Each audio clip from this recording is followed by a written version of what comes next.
Hey YouTube, it's ICU and welcome to the 182nd episode of Best Tech Info and Rumors.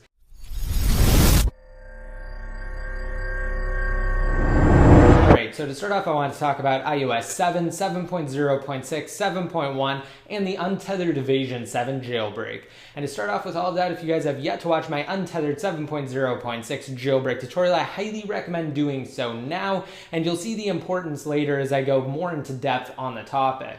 So I'll have a link to that down below in the more info. And to start off, referencing an article on jailbreak evasion info over a month ago on February 4th, 2014, Apple seeded the 5th beta iteration of iOS 7.1 to registered developers, a beta firmware that was confirmed to have patched numerous vulnerabilities exploited by the Evasion 7 Untethered Jailbreak. Unfortunately, as I've been saying for months now, Apple's public release of 7.1 will undoubtedly patch the current iOS 7 jailbreak, making this the perfect time to upgrade to iOS 7.0.6, as it will soon be impossible to jailbreak 7.1 untethered on any iDevice. Now first, it's important to understand that prior to iOS 7.0.6, all iterations of iOS 7 and even iOS 6 have included a major SSL vulnerability. Now while most iPhone, iPad, and iPod Touch owners are aware of the vulnerability's threat, the direness of the situation is often overlooked. So essentially, the SSL security threat affects the way an iDevice connects to various services with an SSL certificate. So for example, websites with HTTPS in their domain name,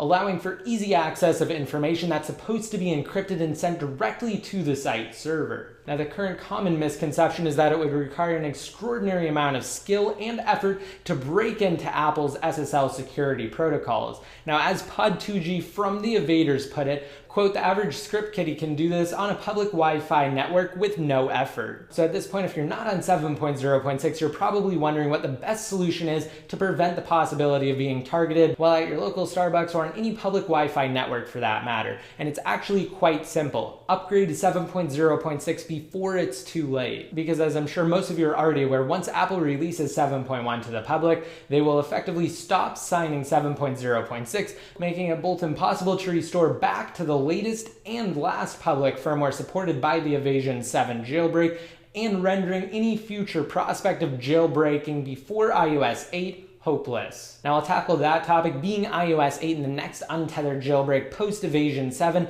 later on after Apple releases iOS 7.1, so just be sure to stay tuned for that. I'll have complete details on the topic, and I'll also inform you guys of the best way to handle it and to maintain your Untethered Jailbreak on iOS 7 or 7.0.6, which again I highly recommend upgrading to. Now the security threat for those of you who are on any other firmware besides iOS 7.0.6 is certainly real enough, and it's obvious that most individuals aren't fond of the prospect of having to completely restore, but unfortunately, that's what has to be done. Now, while there is a package available through Cydia that applies the SSL update to jailbroken non-7.0.6 devices, it would be the equivalent of fixing something like a high-performance car or device with duct tape and bubblegum. It simply won't hold up, and the long-term ramifications of installing that patch on a firmware that wasn't meant to have that update has yet to be tested. So devices with the SSL update could potentially run into issues in the future, unfortunately forcing them to restore to the public firmware at the time, which will be 7.1 or later. And of course, that firmware, those firmwares won't be capable of being jailbroken with Evasion 7 because it will be patched once Apple releases 7.1. And if you have yet to update and you're interested, again, I'll have a link down below to my Untethered Jailbreak tutorial where I also detail the complete restore process inside of iTunes. So again, just be sure to check it out and watch through it if you have yet to. And along the same lines, referencing another article, a vast majority of jailbreakers from around the globe are wondering when the company will issue iOS 7.1 to the public, effectively patching the Evasion 7 jailbreak, and I actually can't stress that enough. Once 7.1 is officially released, I will undeniably be flooded with numerous questions regarding the new firmware, the Evasion 7 jailbreak patch itself, and the next Untethered Jailbreak, which again, as I've stated before, won't be released until after Apple issues both iOS 8 and their next round of devices. But getting back on track here, it was previously believed that Apple would require devices to be on iOS 7.1 before installing their SXSW or South by Southwest app, indicating that the company was planning on releasing 7.1 to the public before making their app widely available. However, that theory did fall apart earlier when a version of the app that didn't rely on iOS 7.1 as a dependency started rolling out on Apple's App Store. Now, a source from Jailbreak Evasion info that wish to be kept anonymous claims that iOS 7.1 will likely be released next week. And I'll have a direct link to that and the source quote down below, but given Apple's past release history, it's likely that the company will either release 7.1 GM, Gold Master, or the finalized version on Monday, March 10th, or on Friday, March 14th, 2014. And if Apple decides to go with releasing a GM firmware this time around, it wouldn't surprise me if they released 7.1 GM on Monday, followed by the finalized public version on Friday. But of course, we'll just have to wait and see. I'll have more details as the story unfolds and as we progress into next week. I'll also, of course, provide you guys with a tethered jailbreak 7.1 tutorial exclusively for the iPhone 4. Now, there is definitely a reason for that. I'll go more into depth during my actual jailbreak tutorial itself, but just to summarize really quick here, the jailbreak utilities that will be made available once 7.1 is released for the firmware will rely on Windows CM's Open Snow project that takes advantage of GeoHot's old line rain exploit for A4-based devices from 2010. Now, it would function on other devices besides the iPhone 4. However, with the release of newer firmwares, Apple has phased out the devices that line rain had previously functioned on, again, being those powered by A4 processors. So it definitely would have worked on things like the original iPad and the 4th generation iPod Touch, but again, they're no longer receiving updates. They didn't even get 7.0, so of course that's the reason why the iPhone 4 will be the only device supported by the 7.1 jailbreak, because it will be primarily based off of a boot ROM exploit from 2010. Now, next up, I have some really awesome news regarding FreeAppLife. For those of you who aren't familiar with the service, it was created by both myself and Adrian from Jailbreak Nation and iPod Uplink as a method for users to easily obtain points by downloading sponsored applications and then redeem said points for various prizes such as application codes on Apple's App Store, gift cards, and other bigger, more expensive prizes. Previously, we had to take the service offline for a period of time. Well, now, thanks to our new development team, we've made huge strides in our fully native iOS app that should be launching soon. I'll have more details for you guys on that soon. I'll also have a link down below to FreeAppLife, and of course I will be creating an in-depth video on the service once it does go public, so just be sure to stay tuned for that. Again, it will be posted on my channel the day it's live. And finally, to wrap up this episode, I wanted to talk about the next generation of smartphones. So if you watch this series on a weekly basis, you will know that last week Samsung unveiled their next smartphone in their Galaxy lineup, being the Samsung Galaxy S5.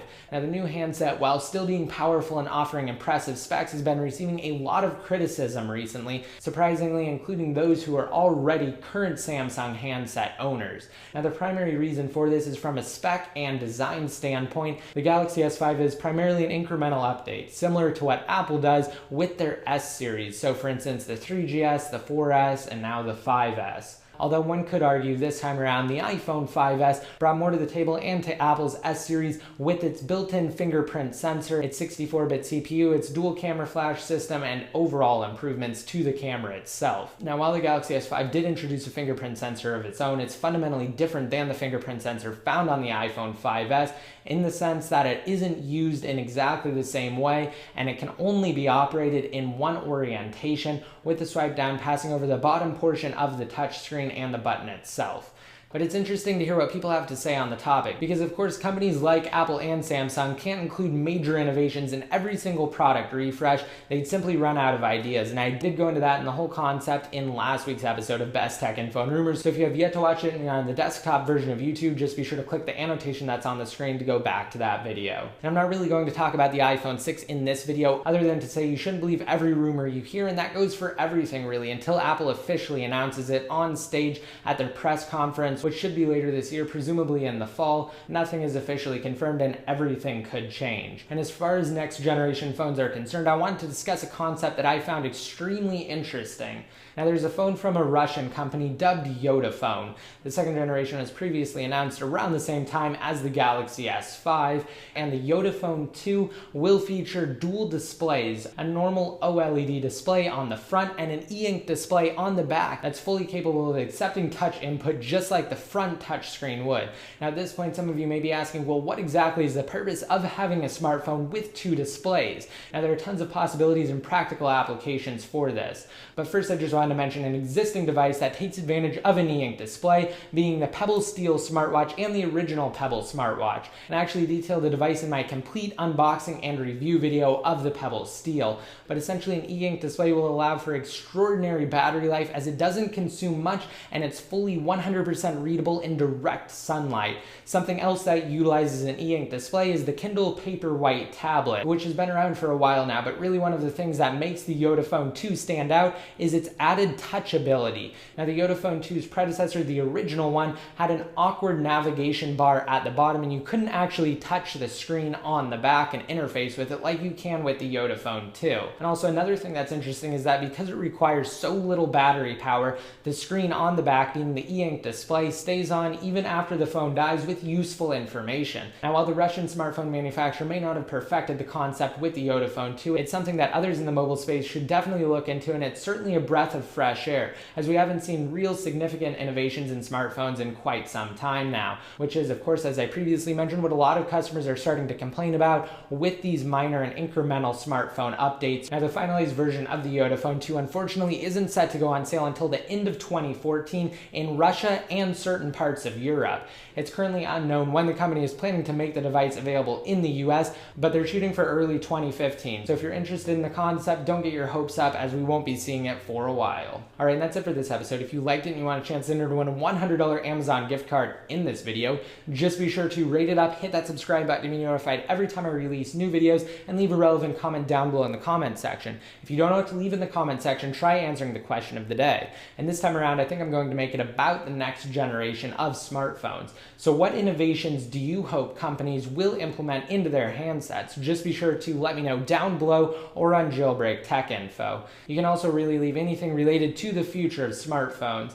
And if you guys want to be updated more often, such as when I release new videos and cover jailbreak topics, just be sure to like me on Facebook, follow me on Twitter, add me on one of your circles inside of Google+, and follow me on Instagram at ICUID. Again, links to everything can be found below, and until next time, this is ICU signing out.